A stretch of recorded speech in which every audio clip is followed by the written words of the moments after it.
По возможности приближу. Но вряд ли, наверное, увидишь, если куда пуля прилетит. Что ты будешь делать? Ну, примерно так.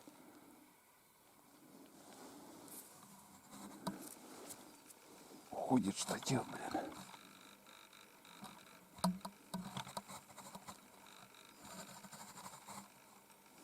О, вроде так. Так, стреляю, наверное. Сейчас хрен с ним, под яблочко попробую.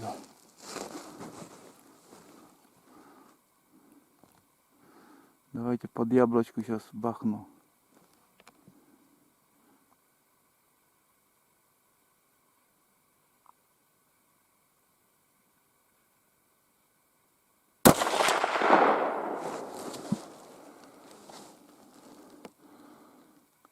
Чуть-чуть ниже, смотри. Сейчас в яблочко стрельну. 100 метров, считай, блядь.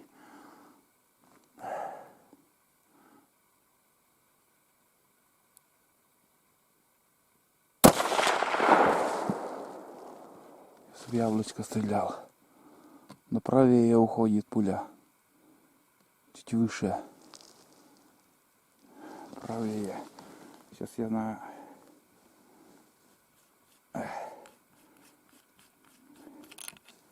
Так, право-влево.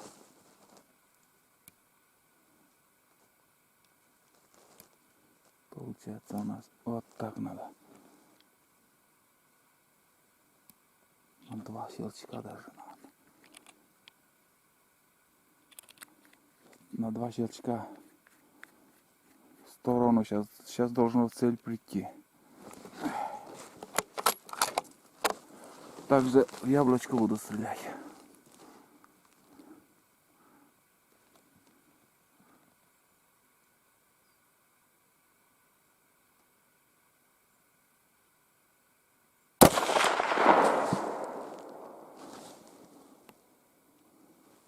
Нормально. Смотри, яблочко выстрелили. Сейчас один щелчок. Обратно чуть-чуть. Вот. У меня, оказывается, вправо шли пули. Сегодня тоже стрелял и считай, последний патрон. В яблочко стреляю.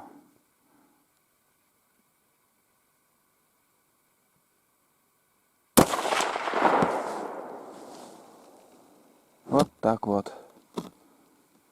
Видели, как надо стрелять? В яблочко, бля. Я сегодня основное стрелял под яблочко со 100 метров.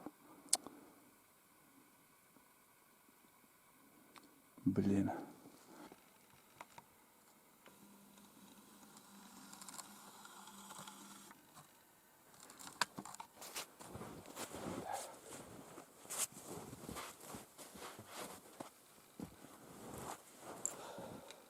Хотел еще установить сегодня печку железную.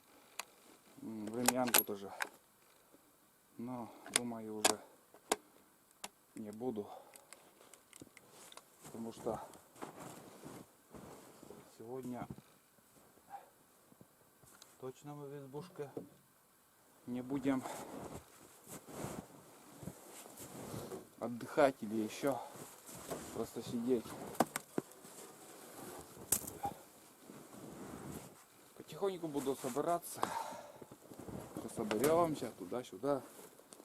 Смотришь, а там уже и темнее.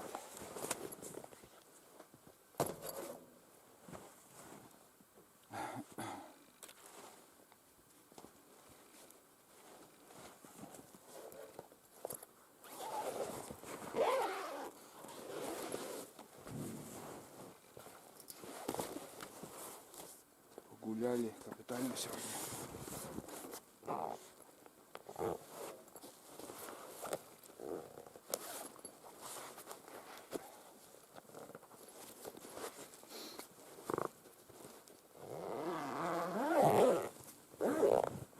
Как-нибудь на капитально еще постелушку я открою, буду еще стрелять.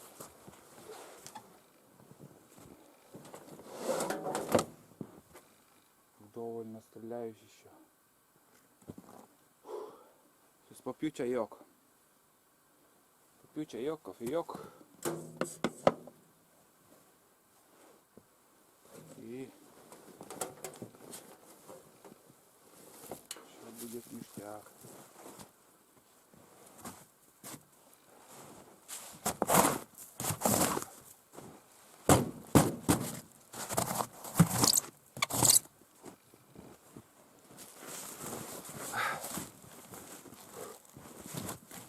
Только посижу. Спотел. Отдохну. По пухляку буран нормально едет, потому что еще гусеницы достают на земли, не проваливается. Такие подъемы, поднимался, нормально ехал.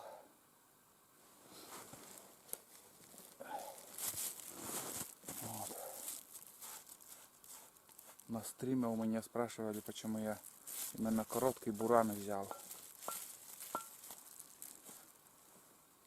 Потому что у нас в селе, у охотников, у старых охотников, то вот промысловики еще, штатные охотники были. У них у всех такие коротыши, бураны. Да, и в одиночку более-менее его как-то чуть-чуть легче, чем длиннобазовый буран. Длиннобазовый буран, он длиннее и намного тяжелее. Там мужики рассказывали, как застрянешь, все, умираешь, говорит. Тяжело вытаскивать в одиночку. А как вы видите, я всегда один. В принципе, лошадей, я думаю, одинаково, что там длиннобазовый буран тащит, что этот тоже потащит нормально.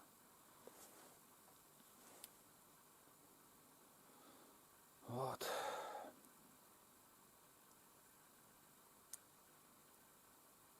Спокойно сегодня. Вот в лесу спокойно, действительно спокойно. Нигде ни грохота, ни шороха, ни от ветра, чтобы деревья там скрипели. Сегодня тишина, полный штиль. Синицы вот так немножко поют и все.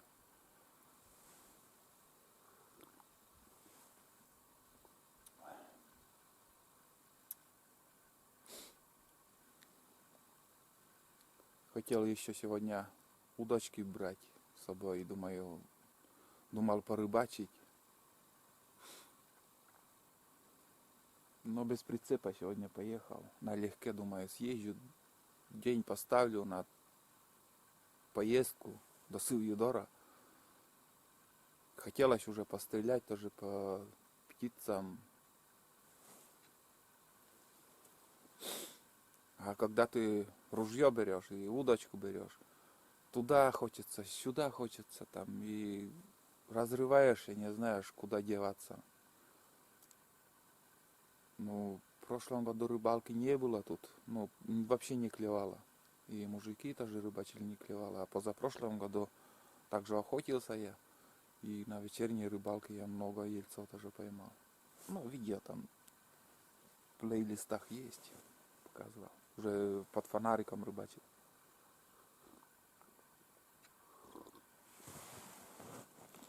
Как ни странно, что есть вообще не хочется. Просто попить и все. Скоро Новый год. Уже скоро надо елку подбирать. Всех с наступающим Новым годом. Уже чуть-чуть осталось. Не знаю, это видео до Нового года выйдет, не выйдет. Сегодня вот тетерку вот подстрелил. Все-таки пуля пошла чуть-чуть ниже. Чуть-чуть ниже пошла пуля. Потому что рана у нее где-то в задней стороне. Ну, и когда я увидел вот выстрел такой, ну как из танка вот выстрелишь с карабина ложь такой, как взрыв там, отдача такая. И не знаешь там, на долю секунды как это вот зрение как-то у тебя вообще не видишь цель, теряется. Вот ты стреляешь и буквально на несколько, ну, секунды, на секунду вот цель теряешь. И не знаешь, вот если в густой местности ты стреляешь и птица камнем упадет, ты не заметишь, упала или нет. А когда ты с мелкашки стреляешь, с оптикой, там, отдачи нет, там стреляешь, как картина как была, так и есть. И ты видишь, там попал птицу, да, и тем более пока от мелкашки пуля долетит, если за 100 метров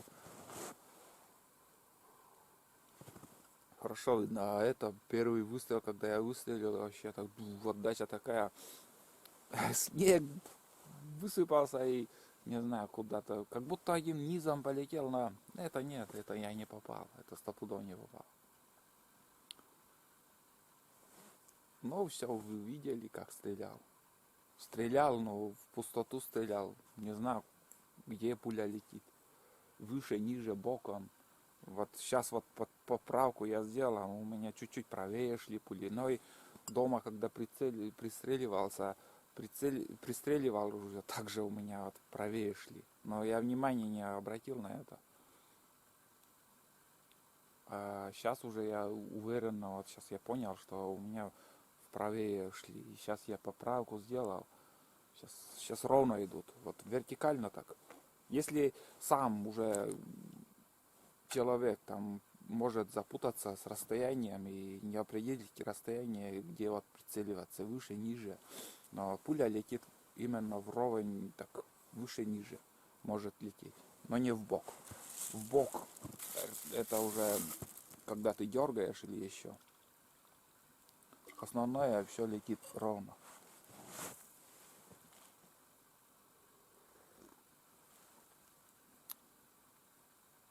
Вот так вот анализируешь потом дома, вот тоже вот сидишь, вот чему вот так не попал, не так. Ну,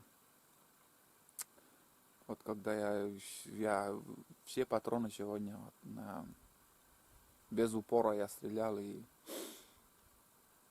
хотел ведь я дома уже, когда я начал вчера уже, когда собираю рюкзак и думаю, когда я буду ехать, я остановлюсь и рогатину срублю и возьму.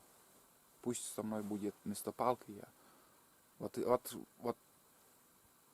это меня и бесит, что я в голове у меня все нормально работает, там мысли есть, настоящие мысли, но рука не делает. Почему так? Надо сразу, вот задумал, надо сразу сделать, и не будет таких ошибок, промахов. А когда ты целишься, и у тебя вот так вот карабин так, и еще когда ты дергаешь, может, он как дернул, так дернул сегодня. Но это получается, у меня нос чуть не сломал, ну, надеюсь, ну, дотрагиваться даже страшно, блин. Все опухло там у меня. Но и это получилось рано из-за того, что я неудобно так сидел, во-первых, близко к оптике, и думаю, я не четко прижал уже у меня, и потом вот так отдача и получилась.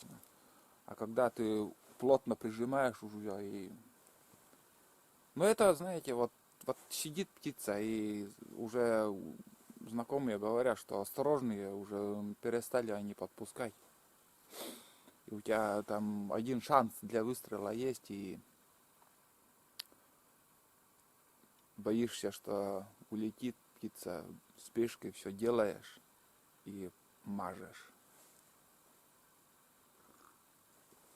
Так что не надо спешить.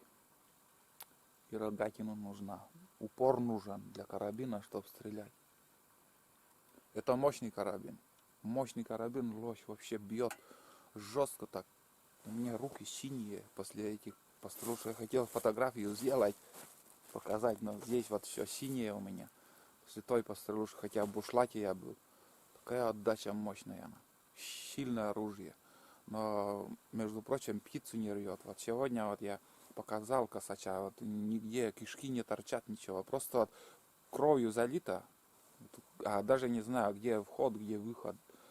Ну, чуть-чуть ниже, наверное, потому что когда выстрелил там... Хорошо, что он в мою сторону она улетела, и как-то я увидел птицу. А если она взлетела и пошла другим путем, там вообще заросли такие, я бы и не нашел, может. А я, когда на меня он так летел, я слышал, как он на землю дошел.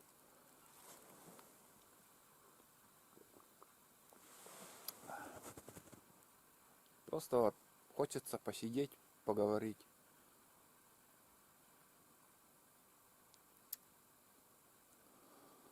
Ай, вообще классная погода сегодня. Вот для рыбалки самое то. Не знаю, потом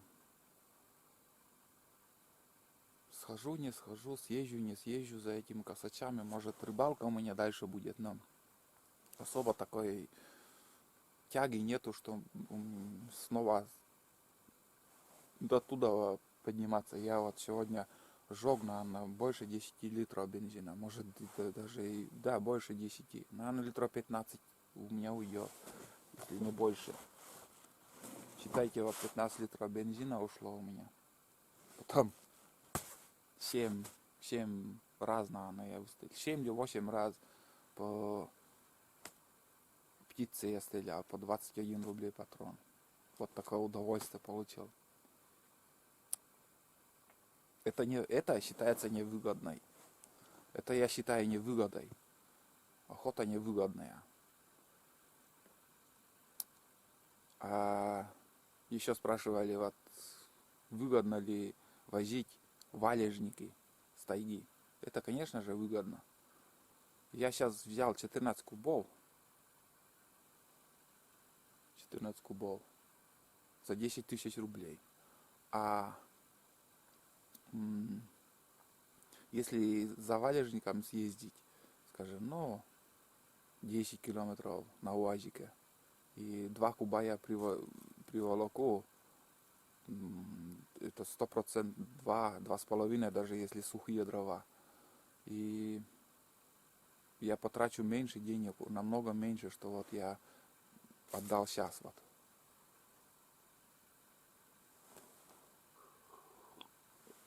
Но у нас такая местность, что в нашей стороне, в нашем берегу, где село, там сыро все, а заречья моста нету. Да, и тоже там конкуренция, там думаете, что там везде кругом эти валяются, где можно куда подъехать, там тоже люди собирают, увозят. А так тайга вся набита этим болезнью, не пройти местами там, вот даже пешком не пройти. Такие вот места попадают. Столько валежников.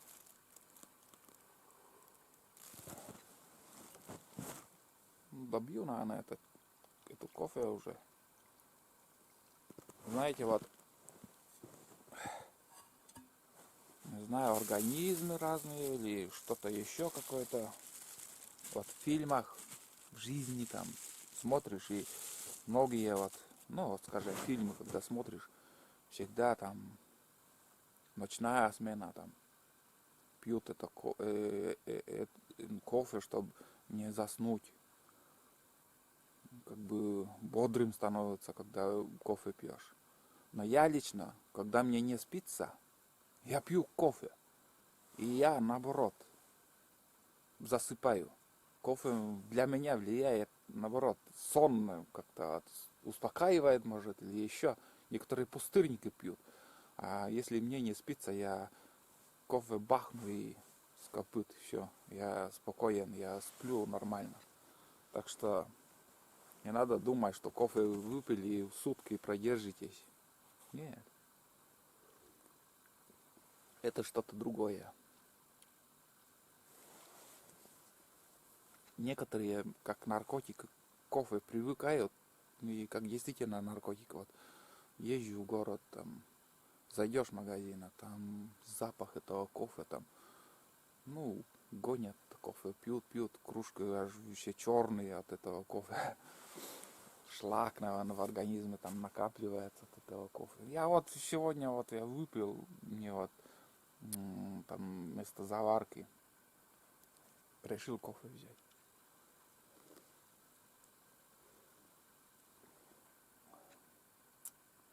Чуть-чуть остается до Нового года. Может быть, я еще сюда, именно в эту избушку, может быть, я еще приеду на рыбалку. Хочется чисто порыбачить. Или чуть ниже там от села. Но вообще мужики говорят, что рыба не клюет. Из-за этого я пока сижу дома.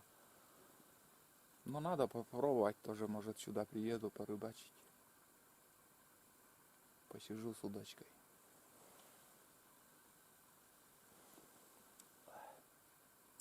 Вот так посидел, поговорил с вами. Такой поход у меня получается. Охота. Это будем считать, что это была охотой. Не только поход, но и охота. Поездка на буране, обкатываю буран. Чуть-чуть по-другому сейчас работает. Как будто малые холостой обороты надо чуть-чуть добавить. Не знаю, что влияет на это. Ну, в принципе, даже не хочется трогать. Если заглохнет, завез и дальше поехал. А так, чтобы газ кинул и моментально, нет, не глохнет, просто работает. Работает, и потихоньку, как будто газ там убывает, и потом уже глохнет. При заводке немножко даже подстреливает. Это, не знаю, когда раннее зажигание стреляет выхлоп. Может быть, это тоже чуть-чуть ранее.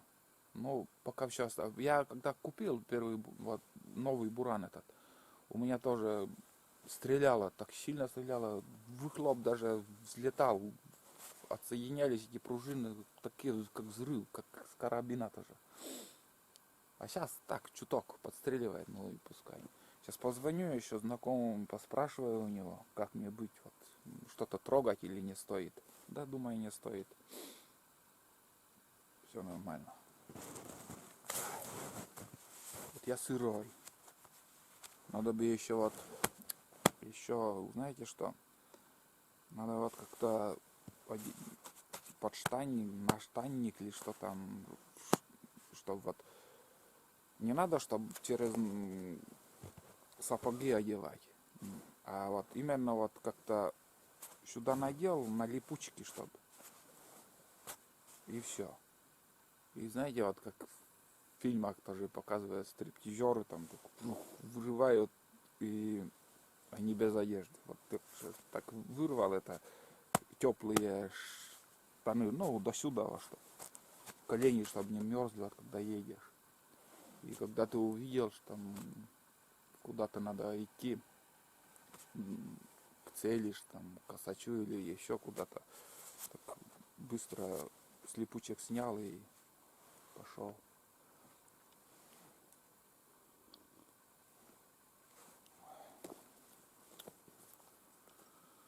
Уф. Есть привычка, даже немножко и устал. Вот когда ты сядешь, расслабишься, все, усталость моментально там приходит.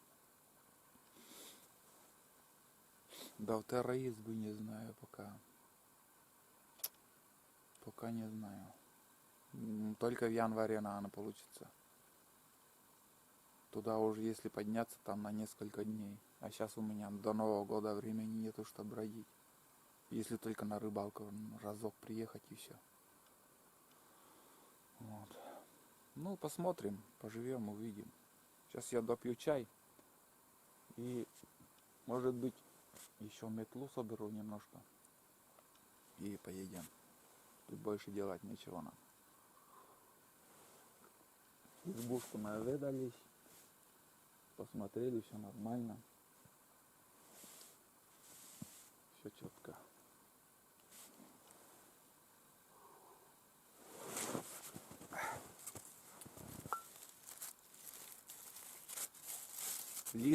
Термос, литр воды я выпил. В общем, за этот поход. Бывает там на лыжах, когда брожу, литр мне не хватает. прохожу 20 километров на лыжах, 20 километров. И до такой степени хочется пить.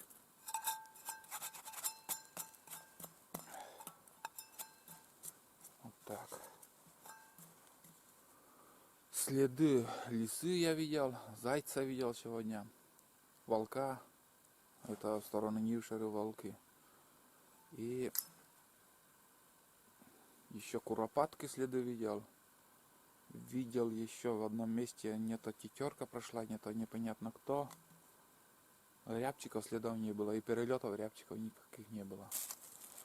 Вот так. Ну, хоть кое-что, но есть в этом году. Более-менее птица есть. А в прошлом году вообще штиль ни одной за всю зиму не было, ни одной птицы. Ладно, ребят, я сейчас пока своими делами займусь, там, может, действительно пособираю метлу. Сейчас гляну, что делать дальше.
Ну все, ребят.